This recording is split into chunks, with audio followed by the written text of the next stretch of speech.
So, My Hero Academia has returned from its 2-week break with a banger because this is My Hero Academia's 8th year of publication, and with this being the first chapter of showing that it's been running for 8 years, this is a very impressive chapter to start it off with, and I will explain to you why that is the case, but first, right after this.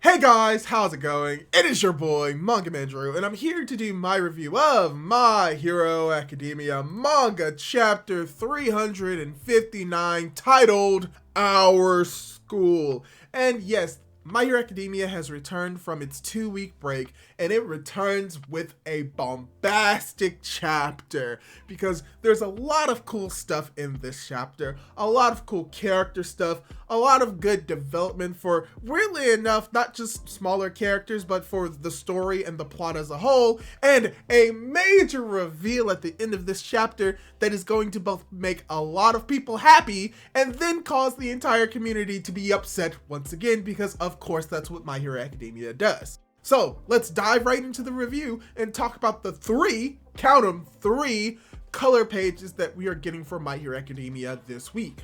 The first one that we see is the cover of Shonen Jump, where we get to see Deku fighting off against All For One. So this is going to spur some people up because of the fact that you have Dad for One as a theory, and people may think that this is Hirokoshi trying to confirm it or is hinting at it. Me personally, I really don't care. If it's revealed that All For One is Deku's dad, I don't think it really changes anything with the story. All it does show is how All For One is very much a manipulator, but then also it will show how it's going to eventually bite him in the butt for who he is, and him trying to manipulate everything will eventually lead to his downfall, so I'm okay with that.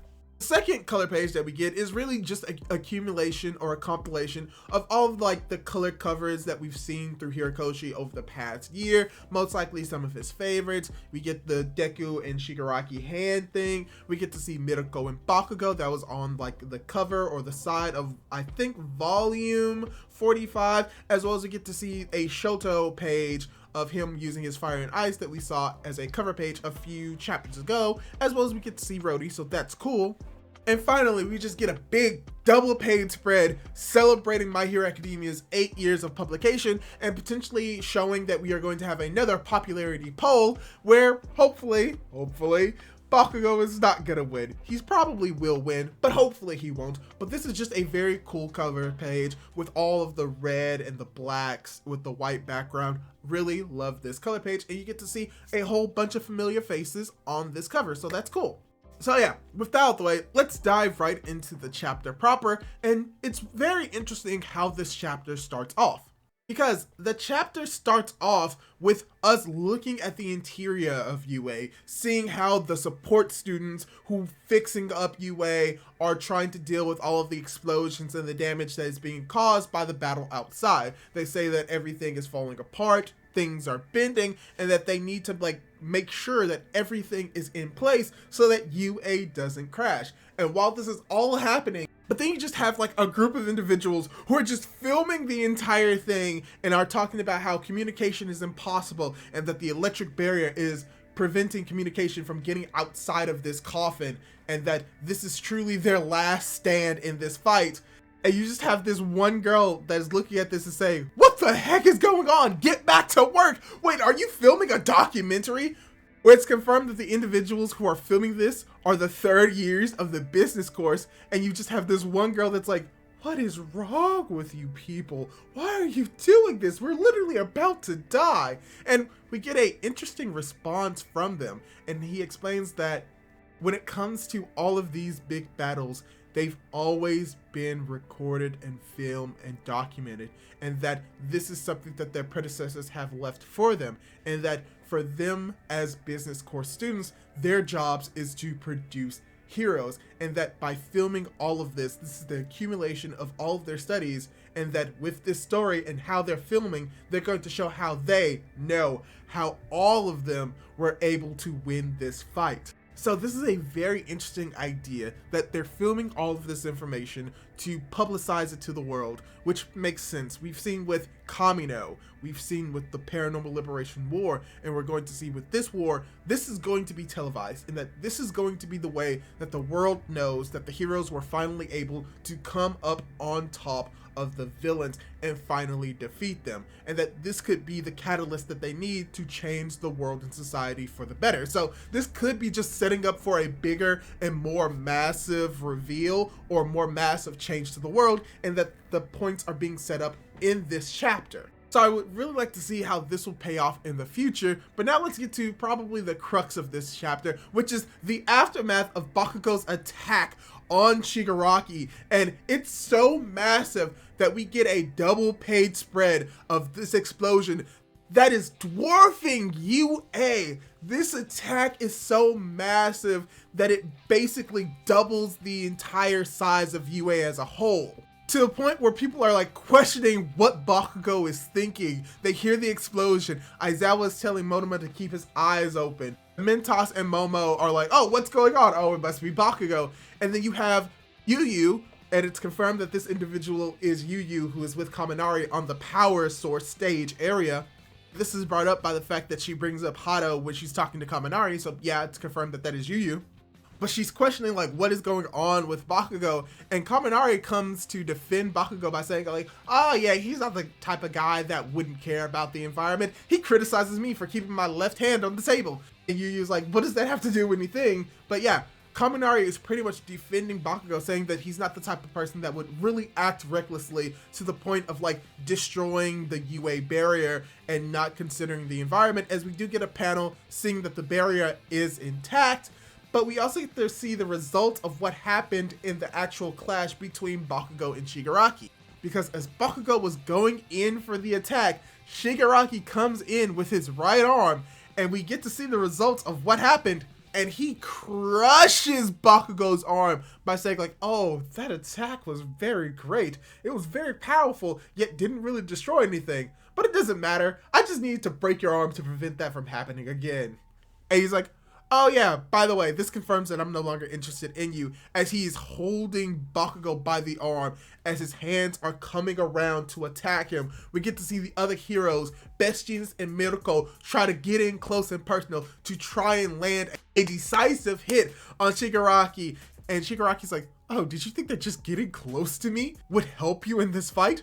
I literally have power comparable to All Might, as he swings his massive arm of fingers and causes a huge shockwave, sending the heroes back. As this is all happening, Bakugo is lamenting on the fact that this is the gap between Shigaraki and himself, as Shigaraki is approaching him is like, it doesn't matter about your ideals or your interests. I don't care about those, Bakugo Katsuki. But I do care about the fact that you are Midoriya's best friend. That is very interesting. So this is alluding to the fact that, yeah, Shigaraki or All For One or whoever this new individual is, I'm just going to call him Shigaraki because that is both Tomura's real name as well as All For One's real name. So this is just pure Shigaraki at this moment. So the reasoning why he may have an interest in Bakugo is because he's probably going to use Bakugo in a way to urge on or force something to happen with Deku, to force Deku to make a mistake, because at this moment he would probably realize how close Bakugo is to Deku, and that he is possibly the person that could cause Deku to falter, to cause him to make a mistake, very similarly to what happened during the war for what he said about Bakugo, and how Bakugo is like in a way useless, and that Deku thought Bakugo's quirk was taken during the war, so he acted irrationally and attacked Shigaraki, which almost got All For One taken if Shigaraki just had a little bit more hatred inside of him. So yeah, it's building up this idea that Shigaraki is going to use Bakugo for his nefarious purposes against Deku, and while this is all happening, you have Aizawa, who's obviously worried about his child in the middle of this battlefield, and also worried about Midoriya, asking Mandalay if anything is going on with Deku, if they've gotten any communication, and unfortunately they haven't because of the electromagnetic barrier interfering with their transmission. So she's unable to get anything but static, as you just have Aizawa bawling, trying to call out for anyone. Jeanist, Mirko, Edgeshot, someone needs to save Bakugo so that he can graduate and be the #1 hero. And while this is all happening, as we just get this one panel of just Shigaraki approaching Bakugo with everything in dark shadows. Something else that I didn't mention is that Shigaraki is heavily damaged. Yeah, he's probably still at his peak. He's probably won't be taken down, but we see that he has taken massive damage to the point of having literally his his right side completely burned, and very resembling of All For One himself. So that dynamic is very interesting to see on the page. But from there, we cut over to a small classroom where we get to see that both Hato as well as Tamaki are okay, and that they're just having a small conversation about how they want to graduate proper, or they want to have a proper graduation ceremony, and they're questioning on whether or not they're going to make it out of this alive. As you just have this one individual saying like, oh, it's fine, we're just gonna have Principal Nezu orchestrate it all, and that I don't know if we're gonna make it out of here alive, but what we're going to do is keep everyone safe until Midoriya arrives, as we get a major reveal of the three of us together, as it's revealed that Mirio was the one most likely saying all of that, as we get the return of the big three of UA. So yeah, Mirio is back. Oh gosh, I don't know how people are going to feel about this. They're either going to be very happy that he's here, and then they're going to immediately complain about where he was throughout the entirety of the post-Paranormal Liberation Front War arc. So, am I happy that he's back? Sure. What is he going to do in this fight? Probably not going to get hit by Shigaraki, but what is this going to be setting up? It's going to be setting up Shigaraki versus the big three of UA, and we're going to see really why these individuals are considered to be on the level of pro heroes, if not the top heroes, even though they are just third years technically at UA. So I think that most likely what we're going to be seeing in the next chapter is that we're going to see these three individuals trying to save Bakugo. My predictions is that Mirio is going to go in for a punch, Shigaraki is going to attack him, he's going to realize, oh, I can't really do anything with your quirk, or I can't really touch you, that's interesting, as he's laying blows on Shigaraki. Unfortunately, he probably isn't going to do that much damage, but that's where Hato's going to come in with her firepower and just blast Shigaraki away.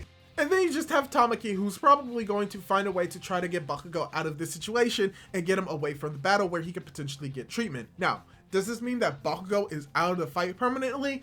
Not necessarily. If Deku can fight with broken limbs, so can Bakugo, and realistically speaking, he's probably going to be fighting with a broken arm. Which, weirdly enough, and I say weirdly as not at all, the arm that he is fighting with is the exact same arm that Deku has done the most damage to. Because that is the thing that Horikoshi really likes to do, damaging the right arms of the heroes.